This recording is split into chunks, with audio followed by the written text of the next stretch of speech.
স্বাগত সবাইকে Gurukul online learning নেটওয়ার্কে। আজকের ক্লাসে আমরা তোমাদের সাথে ফিজিক্সের যে তৃতীয় চ্যাপ্টার বল রয়েছে সেই তৃতীয় চ্যাপ্টারের বল নিয়ে আলোচনা করব। তোমাদের সাথে আমি হাসান মাহমুদ। তো চলো আজকের ক্লাসে আমরা যেই টপিক নিয়ে আলোচনা করব সেটি জেনে নেই। আজকের ক্লাসে আমরা তোমাদের এই যে তৃতীয় চ্যাপ্টারের যেই বলের যেই গাণিতিক সমস্যা রয়েছে আমরা সেই গাণিতিক সমস্যার সমাধান করব। আমি মোস্ট যেই বোর্ড কোশ্চেনগুলোতে যেই তিনটি গাণিতিক সমস্যা আমরা দেখি যে স্বাভাবিকভাবেই এসে থাকে, ওই তিনটি গাণিতিক সমস্যা তোমাদের জন্য আমি যে পরপর দুইটি ভিডিওতে যে আপলোড করব।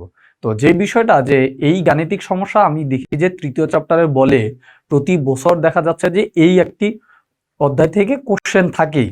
তো শিক্ষার্থীরা যে সমস্যাগুলো করে যে এখানে টপিকগুলো তারা গাণিতিক সমস্যার ক্ষেত্রে খুব একটা বেশি ক্লিয়ারলি ইউটিলাইজ করতে পারে না। তো সেই ক্ষেত্রে দেখা যাচ্ছে যে তোমরা এই সমস্যাগুলোতে খুব বেশি করে যে সমস্যার সম্মুখীন হও।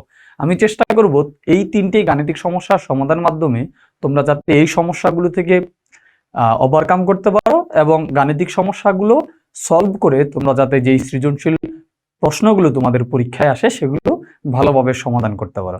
তো চলো আমরা আমাদের যেই গাণিতিক সমস্যাগুলো রয়েছে আমরা সেই কয়েকটি সমস্যা নিয়ে আজকে আলোচনা করি। প্রথম যেই গাণিতিক সমস্যা নিয়ে আমরা আলোচনা করব সেটি যে তোমরা দেখছো যে এই স্ক্রিনে আমি তোমাদের জন্য একটি প্রশ্ন তুলে রেখেছি বা গাণিতিক সমস্যা তুলে রেখেছি। তোমরা দেখছো যে স্ক্রিনে লেখা আছে 3.92 N ওজনের একটি খেলনা গাড়ির উপর বল প্রয়োগ করায় এটির যেই ঘর্ষণযুক্ত মেঝে রয়েছে সেই ঘর্ষণযুক্ত মেঝেতে 0.5 মিটার পার সেকেন্ড স্কয়ার ত্বরণে চলতে শুরু করে। এখানে যেই টপিকটি সবচেয়ে গাণিতিক সমস্যার মধ্যে যেই টপিকটি উল্লেখযোগ্য সেটি যে এখানে ঘর্ষণযুক্ত মেঝে, অর্থাৎ যেই মেঝেতে গাড়িটি চলছে তার উপর যেই বল প্রয়োগ করা হয়েছে সেই বলের কিছুটা অংশ চলতে শুরু করার ফলে ঘর্ষণ বলের কারণে সে বাধাপ্রাপ্ত হয়। এটি আমরা স্বভাবতই যে কোনো গাড়ি বা কোনো কিছুর ক্ষেত্রে দেখি যে ঘর্ষণ বল যুক্ত হয় সেখানে, বা ঘর্ষণ বলের কারণে সে বাধাপ্রাপ্ত হয়। ঘর্ষণ বলের যে টপিকগুলো রয়েছে সেটি আমি তোমাদের চ্যাপ্টারের আলোচনায় করে ফেলেছি অলরেডি।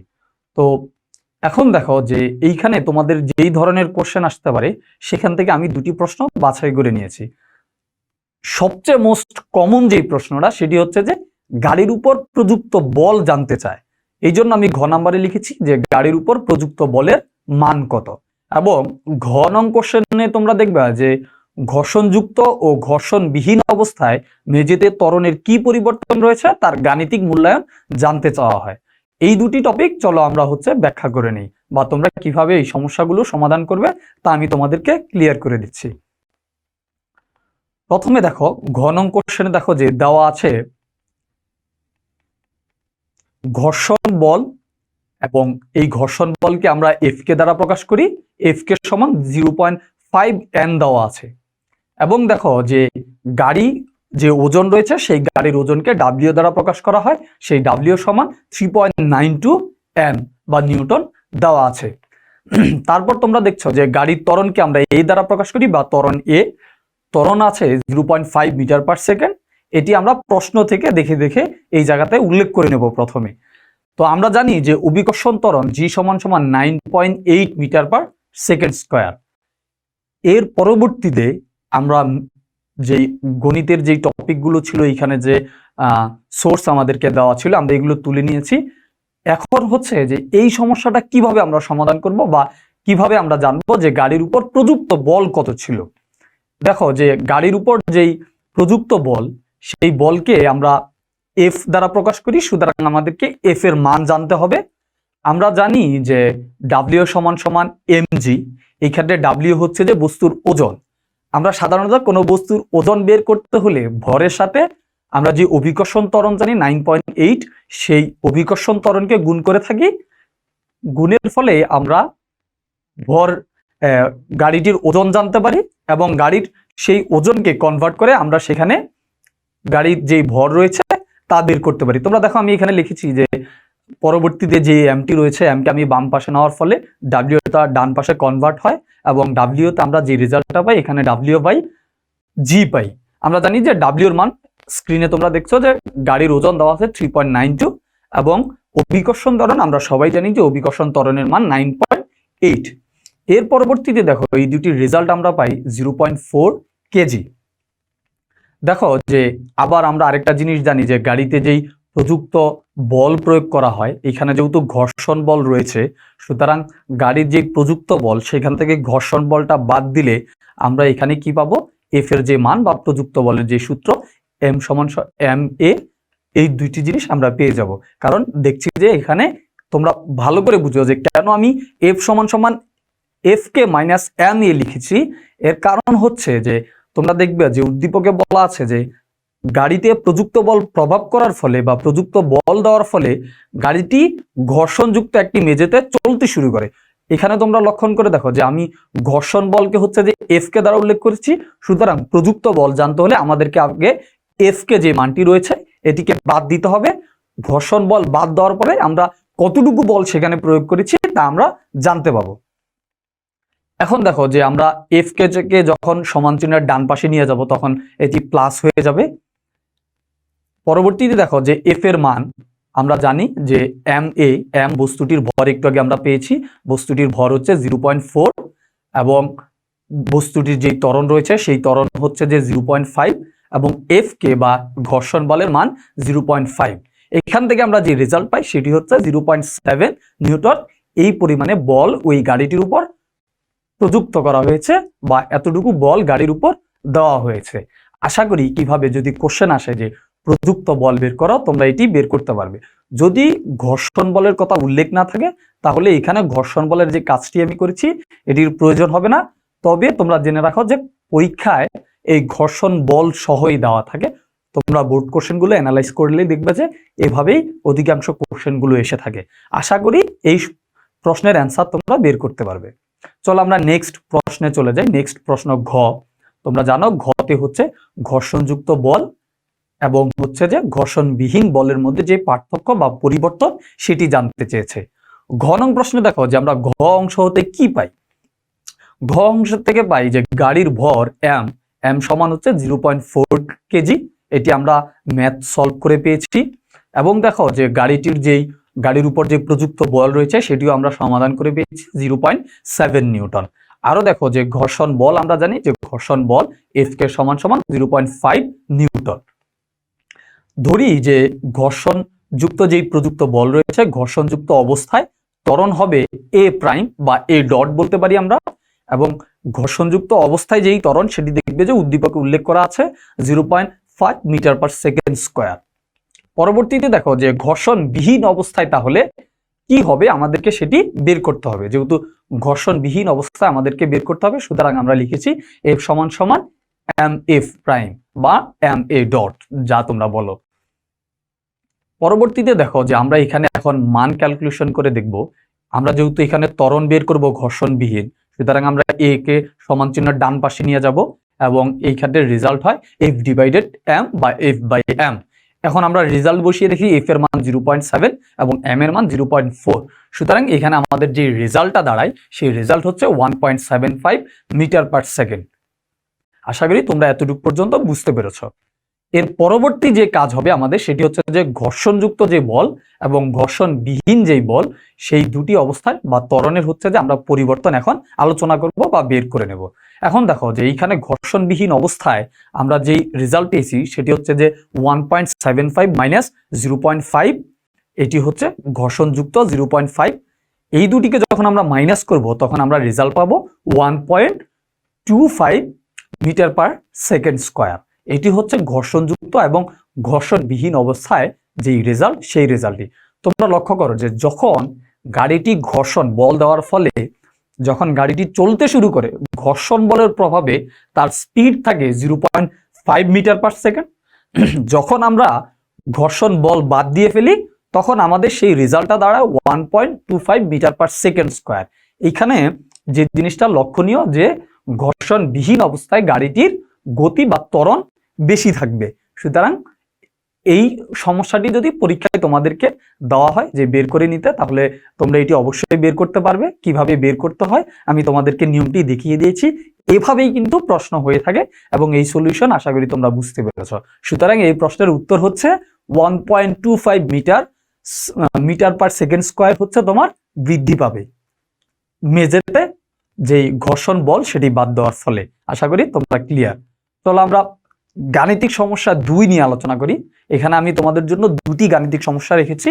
পরবর্তী যে ক্লাস আলোচনা করব সেখানে আরেকটি বড় গাণিতিক সমস্যা আলোচনা করব, সেটি বন্দুকের যেই আলোচনা রয়েছে সেই আলোচনা থেকে, এবং ওই একটা প্রশ্নতে তুমি বন্দুকের অনেক ধরনের সমস্যার সমাধান পাবে, এবং ওই সমস্যাটা তোমরা যদি মনোযোগ দিয়ে দেখো আশা করি তোমাদের যে পরীক্ষার রেজাল্ট অ্যান্সার করার যেই প্রশ্নগুলো আসবে তখন তোমরা ওইখান থেকে ভালোভাবে অ্যান্সার করতে পারবে।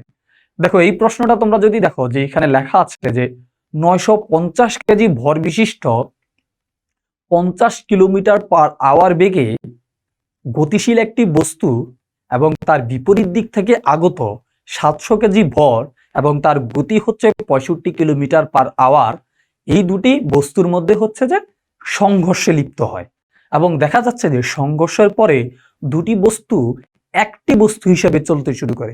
এই কথাটা দেখো একটু ঘুরিয়ে লিখেছে যে বস্তু দুটি একটি বস্তু হিসেবে চলতে শুরু করে। আমি যখন তোমাদেরকে ক্রিয়া প্রতিক্রিয়ার আলোচনা করেছি সেখানে দেখবে যে আমি বলেছিলাম যে দুটি গাড়ি বা দুটি বস্তু সংঘর্ষের পরে দেখা যাচ্ছে যে দুই দিকে চলে যেতে পারে, আবার দেখা যাচ্ছে যে সংঘর্ষের পরে দুটি গাড়ি একই দিকে মুভ করতে পারে। এখন এই টপিকটা তোমরা বুঝো যে দুটি গাড়ি যখন একই দিকে মুভ করবে অর্থাৎ তার শেষ বেগ সমান হবে, সুতরাং আমরা তাকে একটি বস্তু বলতে পারি বা একই বস্তু হিসেবে তারা চলতে শুরু করে। সুতরাং যেহেতু সংঘর্ষের পরে দুটি গাড়ি একই সাথে চলতে শুরু করে। এখানে আমি আরো বলেছিলাম তোমাদেরকে আগের যে টপিকগুলোতে, সেখানে বলেছিলাম যে যখন তোমরা দেখবে যে গাড়ি দুটি একই দিকে চলতে শুরু করে তার জন্য আমি তোমাদেরকে আলাদা একটি সূত্র বের করে দিয়েছি এবং তার প্রমাণ করে দেখিয়েছি, এবং গাড়ি দুটি যখন বিচ্ছিন্নভাবে চলতে শুরু করে অর্থাৎ তাদের শেষ বেগ আলাদা হয় তখন আরেকটি সূত্র ব্যবহার করতে হয়। যেহেতু কম্পারেটিভলি সেকেন্ড প্রশ্নটা একটু বেশি দেখা যায় আমি তাই ওই প্রশ্নের আলোচনা তোমাদের সাথে করছি, এবং এই প্রশ্নটি যখন আমি তোমাদেরকে সমাধান করে দেব তখন তোমরা ওই কোশ্চেনটি আসলেও পেরে যাবে। তাহলে এখানে দেখো যে ঘ নং কোশ্চেনে বলা আছে যে মিলিত বস্তুর বেগ নির্ণয় করো। এটি তোমরা জানো যে এখানে যদি মিলিত বস্তুর বেগ নির্ণয় করতে না বলে যদি প্রথম বস্তুর বলা হয় যে প্রথম বস্তুর বেগ নির্ণয় করো, তখন ওই কোশ্চেনের প্রথম যেই পার্টটি রয়েছে প্রথম গাড়ির ক্ষেত্রে আদি বেগ এবং শেষ বেগ সেটি ধরে তোমরা রেজাল্ট বের করতে পারবে। কিন্তু দেখা যায় যে মিলিত বস্তুর বেগ নির্ণয় করতে বেশি বলা হয়, যার কারণে আমি গাণিতিক সমস্যা নং দিয়ে এটি আলোচনা করছি। 3 নং কোশ্চেনে তোমরা দেখবে যে উদ্দীপকের ঘটনাটি কি ভরবেগের সূত্রকে কি সমর্থন করে নাকি তার একটি গাণিতিক ব্যাখ্যা চেয়েছেন। এটি মোস্ট কমন একটি প্রশ্ন, যে পরীক্ষায় এটি মোস্ট কমন যে আসে, যে উপরে যেই মানগুলো দেওয়া থাকে সেখানে বলে যে ভরবেগের সূত্রকে এটি সমর্থন করে কিনা। আমি তোমাদেরকে ভরবেগের সংরক্ষণের যে সূত্র সেটি আমি কিন্তু তোমাদেরকে আগের লেকচারগুলোতে দেখিয়েছি এবং আমরা এখানে ওই সূত্রগুলো থেকেই কাজ করব। চলো তাহলে আমরা সমস্যায় চলে যাই।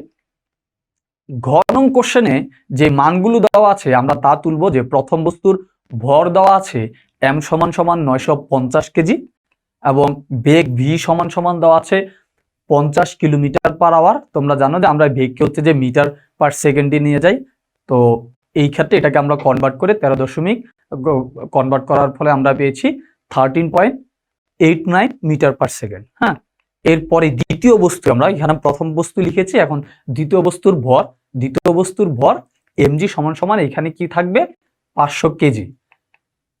পরবর্তীতে দেখো যে দ্বিতীয় বস্তুর যে বেগ রয়েছে সেই দ্বিতীয় বস্তুর বেগ v2, এখানে v2 সমান সমান হবে -65 কিলোমিটার পার আওয়ার। এই গাড়িটি তোমার বিপরীত দিক থেকে আসছে, যে গাড়িটি তাকে হচ্ছে যে আমরা এখানে v2 ধরেছি। দ্বিতীয় বস্তুর ভর m সমান 700 কেজি এবং বেগ v2 সমান -65 কেজি পার আওয়ার বা 65 কেজি পার আওয়ার, এবং এইটাকে যখন আমরা মিটার পার সেকেন্ডে কনভার্ট করি তখন হচ্ছে যে 18.06 আসে।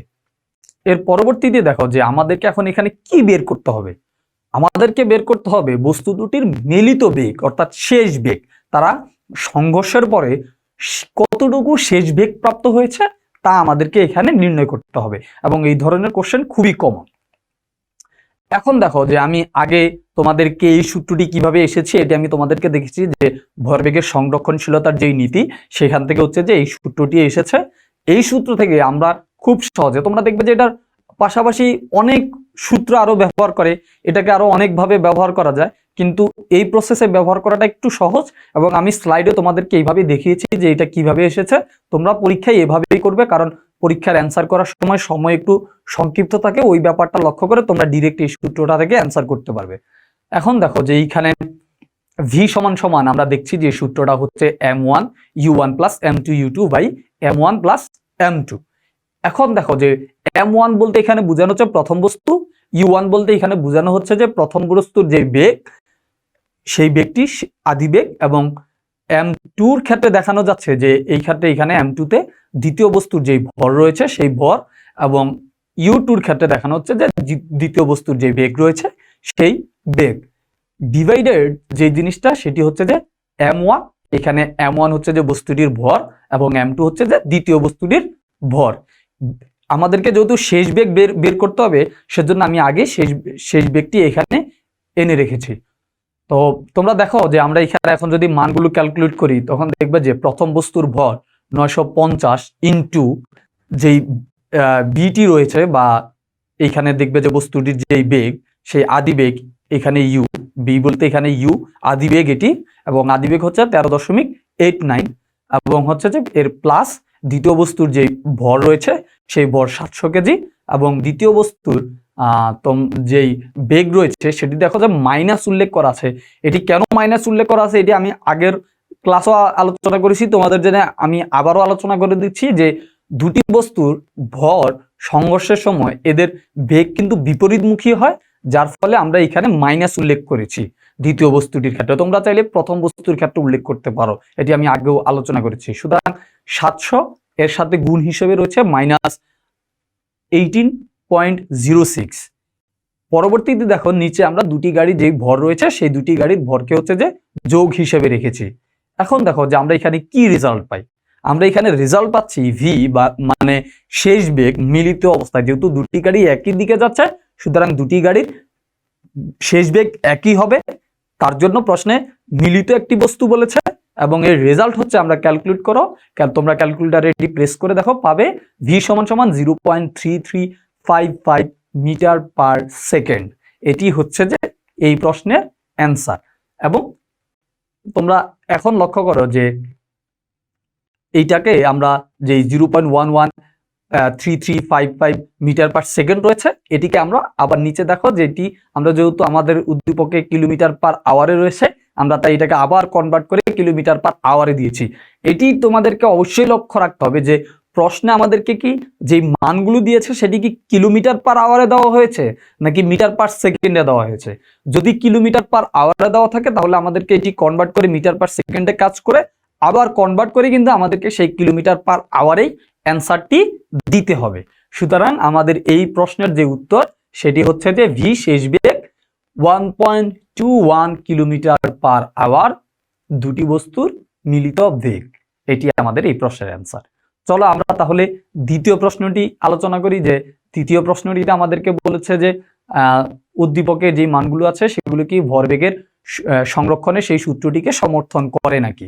চলো আমরা এটি আলোচনা করি। যে এই ক্ষেত্রে তোমরা লক্ষ্য করো যে উদ্দীপক অনুসারে আমরা প্রথমে প্রথম বস্তুর ভর m1 সমান 950 কেজি উল্লেখ করেছি, এবং বেগ v1 সমান 50 কিলোমিটার পার আওয়ার, এবং এটিকে কনভার্ট করে আমরা 13.89 মিটার পার সেকেন্ড নিয়েছি। এগুলো আমি আগেও আলোচনা করেছি তাই একটু আর ব্যাখ্যা করছি না। এবং দ্বিতীয় বস্তুর ভর m2 সমান 700 কেজি, এবং বেগ v2 সমান -65। এখানে কেন মাইনাস সেটিও বলেছি আমি তোমাদেরকে। এটি আমরা আগের যে উদ্দীপকের যে মানগুলো রয়েছে সেটি লিখে ফেলেছি। এখন কাজ হচ্ছে যে ঘ অংশ হতে আমরা যেই কাজটি পাই, যে ঘ অংশে আমরা যে মান পেয়েছি যে মিলিত বস্তুর বেগ ভি হচ্ছে 0.3355 মিটার পার সেকেন্ড, এটি আমরা উল্লেখ করেছি। এবং প্রথম বস্তু, সুতরাং এখন আমাদের কাজ হচ্ছে যে প্রথম বস্তুর আদি ভরবেগ বের করা, দ্বিতীয় বস্তুর আদি ভরবেগ বের করা, এইভাবে আমাদেরকে সবগুলো ক্রমান্বয়ে আমাদেরকে বের করতে হবে। তো প্রথম বস্তুর যদি আদি ভরবেগ বের করতে হয়, এখানে আমাদের সূত্র হচ্ছে যে m1 এবং v1, এটি হচ্ছে যে আমাদের সূত্র। এবং এখানে তোমরা যদি গুণ করে দেখো তাহলে পাবে 950 × 13.89। এটি গুণ করার ফলে আমরা পাচ্ছি 13,195.5 গ্রাম মিটার পার সেকেন্ড। হ্যাঁ, এর পরবর্তীতে তোমরা যদি দ্বিতীয় বস্তুর ভরবেগ বের করা, একই সূত্র m2v2, এই দুটিকে গুণ করলে আমরা যেই রেজাল্ট পাচ্ছি সেটি হচ্ছে যে 12,642 গ্রাম মিটার পার সেকেন্ড। হ্যাঁ, তো এখন দেখো যে পরবর্তীতে আমাদেরকে যে কাজটি করতে হবে, এখান থেকে লক্ষ্য করো যে এখানে আমরা প্রথম বস্তুর ভরবেগ পেয়েছি এবং দ্বিতীয় বস্তুর প্রথম বস্তুর আদি ভরবেগ পেয়েছি এবং দ্বিতীয় বস্তুর আদি ভরবেগ পেয়েছি। এখন আমাদেরকে যে কাজটি করতে হবে, মোট যে আদি ভরবেগ সেই দুটিকে ক্যালকুলেট করতে হবে। সেখান থেকে আমাদেরকে দেখতে হবে যে মিলিত বস্তুর যে ভরবেগ সেটি মিল পায় কিনা। হ্যাঁ, তো আমরা দেখো যে মোট আদি ভরবেগ, সেই আদি ভরবেগকে আমরা দেখলাম যে আদি ভরবেগকে আমরা P0 দ্বারা লিখলাম এবং আদি ভরবেগ বের করার সূত্র, সুতরাং যেহেতু m1v1 এবং m2v2 দিয়ে আমরা ওইখানে বের করেছি, সুতরাং এই দুটি আমরা এখানে লিখেছি। লেখার ফলে এখানে তোমরা লক্ষ্য করো, আমরা যদি এই দুটিকে মাইনাস করি, এখানে মাইনাস হবে, m1v1 মাইনাস হবে, যেহেতু দুটি গাড়ি বিপরীত দিক থেকে আসছে এবং এই জায়গায় আদি ভরবেগ এই ক্ষেত্রে মাইনাস হবে। তো মাইনাস করলে আমরা পাচ্ছি যে 13,195.5 মাইনাস 12,442, এটিকে যখন আমরা মাইনাস করব তখন আমরা রেজাল্ট পাচ্ছি 553.5 গ্রাম মিটার পার সেকেন্ড। এটি হচ্ছে আমাদের যে মোট আদি ভরবেগ, সেই আদি ভরবেগের রেজাল্ট হচ্ছে এটি। এবং মিলিত বস্তুর যে ভরবেগ, সেই মিলিত বস্তুর ভরবেগ আমরা এখন বের করে দেখি। যে মিলিত বস্তুর ভরবেগ আমরা দেখেছি যে m1 এবং m2 ভর আমরা জানি, এবং মিলিত বস্তুর ভি এর যেই শেষ বেগটা সেই মানটাও আমরা বের করে রেখেছি এবং দেওয়া আছে। ঘ নং কোশ্চেন আমরা এই রেজাল্টটি পেয়েছি 0.3355। এটি যদি আমরা গুণ করি তাহলে তোমরা দেখবে, ক্যালকুলেটারে প্রেস করে দেখো যে এইখানেও তোমরা সেম রেজাল্টই পাবে, 553.5 গ্রাম মিটার পার সেকেন্ড। এইখানে দেখো যে এই যে কিলোগ্রাম বের হয়েছে, এই কিলোগ্রাম মিটার পার সেকেন্ড এটি, এবং উপরে দেখো যে মোট আদি ভরবেগ রয়েছে, দুটির মান কিন্তু সমান। এটি হচ্ছে যে তোমাদের কথা, যে দুটির মান সমান হতে হবে। যদি দুটি প্রশ্নের মান সমান না হয়, সেই ক্ষেত্রে দেখা যাবে যে সূত্রটি সমর্থন করছে না। আর যদি দুটির মান সমান হয় তাহলে আমরা বলতে পারি যে সূত্র একটি অপরটিকে কি করছে, সমর্থন করছে। এইখানে দেখো যে দুটি মান কিন্তু সমান এসেছে, যার কারণে আমি বলতে পারি যে এইখানে সূত্রটি অবশ্যই কি করছে, সমর্থন করছে। সুতরাং বস্তুদ্বয়ের মোট আদি ভরবেগ এবং মিলিত যে বস্তুর ভরবেগ সেটি সমান। সুতরাং এই ঘটনাটি ভরবেগের যে সংরক্ষণ সূত্র রয়েছে সেই সূত্রকে সমর্থন করে। এই যে সিকোয়েন্সটা আমি কি করছি, কোনটার পর কি এনেছি, এই জিনিসগুলো তোমাদেরকে মাথায় রাখতে হবে। যে আদি ভরবেগ থেকে আদি ভরবেগের মধ্যে আমরা মোট আদি ভরবেগটা বের করেছি, তারপরে বস্তুর যে মিলিত বস্তুর যে ভরবেগ সেটি ক্যালকুলেট করেছি, করার পর দেখা যাচ্ছে যে যখন দুটির মান সমান আসবে তখন আমরা বলতে পারি যে এখানে কি রয়েছে, আদি ভরবেগের যে সূত্র সেটিকে সমর্থন করে। আর যদি সেম না হয় সুতরাং তখন বলতে হবে যে সূত্রটিকে সমর্থন করে না। আশা করি এই সমস্যাটি আমি কিভাবে সমাধান করেছি তোমরা এটি বুঝতে পেরেছো, এবং এই ধরনের কোনো পরীক্ষায় যদি কোনো সমস্যা আসে আশা করি তোমরা সেটি পারবে। তো আজকের গাণিতিক সমস্যা এতটুকুই। পরের ক্লাসে আমি তোমাদের জন্য আরেকটি গুরুত্বপূর্ণ গাণিতিক সমস্যা নিয়ে হাজির হব। এই গাণিতিক সমস্যা যদি বুঝতে কোনো সমস্যা হয় তোমরা অবশ্যই কমেন্ট করে জানাও। আমি চেষ্টা করব তোমাদের যে সমস্যাগুলো রয়েছে সেটি অবশ্যই আলোচনা করে ক্লিয়ার করার জন্য। তো আজকের ক্লাস এতটুকুই। ক্লাসটি ভালো করে দেখো এবং তোমাদের সবাইকে ধন্যবাদ। আল্লাহ হাফেজ।